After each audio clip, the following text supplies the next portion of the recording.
మీరు చెవియొగ్గి నా మాట వినండి, లేదా నా దగ్గరికి రండి. మీరు వింటే బ్రతుకుతారు అని దేవుడు మాట్లాడుతున్నాడు. దేవుని మాట మనల్ని బ్రతికించే మాట. Praise the lord.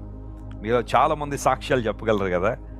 ఒకప్పుడు మీ జీవితాలు దేవునికి దూరంగా ఉన్నప్పుడు, ఇష్టానుసారంగా మీ సొంత మార్గాల్లో నడుస్తున్నప్పుడు ఎన్నో విధాలుగా నష్టపోయి మీ జీవితాన్ని పాడు చేసుకుని ఇష్టానుసారంగా జీవిస్తున్న ఆ రోజుల్లో దేవుని స్వార్థ మీకు వినబడడం ద్వారా, ప్రభువు మాటలు మీ హృదయాన్ని తాకడం ద్వారా, క్రీస్తు ప్రభుకి మీ జీవితాలు అప్పగించడం ద్వారా ఈరోజు ఎన్నో దీవెనలు, ఆశీర్వాదాలు మీలో చాలామంది అనుభవిస్తున్నారు.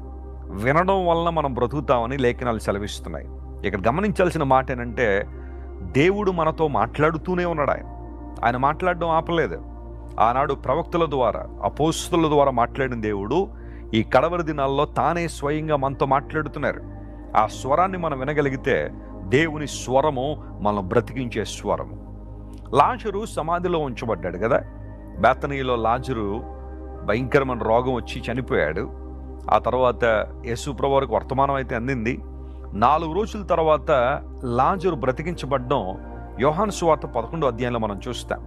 యేసుక్రీస్తు ప్రభు వారు తన గురించి తాను ప్రకటించుకుంటూ పునరుత్థానమును జీవమును నేనే అని ప్రభు చెప్పారు.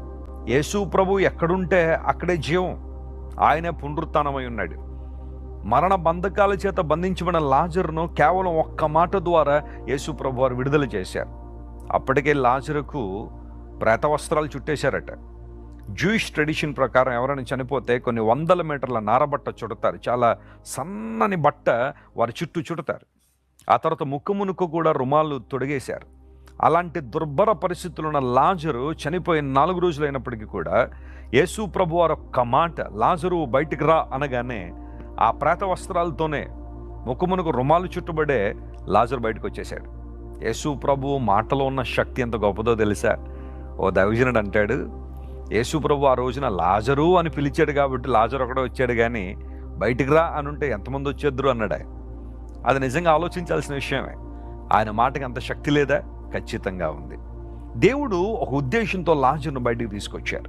ఈరోజు బహుశా మన జీవితాల్లో కూడా మృతమైన అనుభవాలు, మృతమైన జీవితం, ఆనందం లేక, సంతోషం లేక, సమాధానం లేక, జీవితంలో నెమ్మది లేక, ఎందుకు బ్రతుకుతున్నామో తెలియని పరిస్థితుల్లో కనుక మనం ఉంటే యేసయ్య మాట మన బ్రతికించే మాట. Praise the Lord. నిన్ను బ్రతికించే మాట. వినగలిగే చెవి నీకుంటే, గ్రహించగలిగే మనసు నీకుంటే ప్రభువు నీతో మాట్లాడడానికి ఎప్పుడు కూడా సంసిద్ధుడిగానే ఉన్నాడు. మీరు వింటే బ్రతుకుతారు. ఎప్పుడైతే మనం ఆధ్యాత్మికంగా జీవిస్తామో అప్పుడు దేవుని యొక్క నడిపింపును, ఆయన ప్రభావాన్ని, ఆయన మహిమను మన జీవితాల్లో కలిగి ఉంటాం.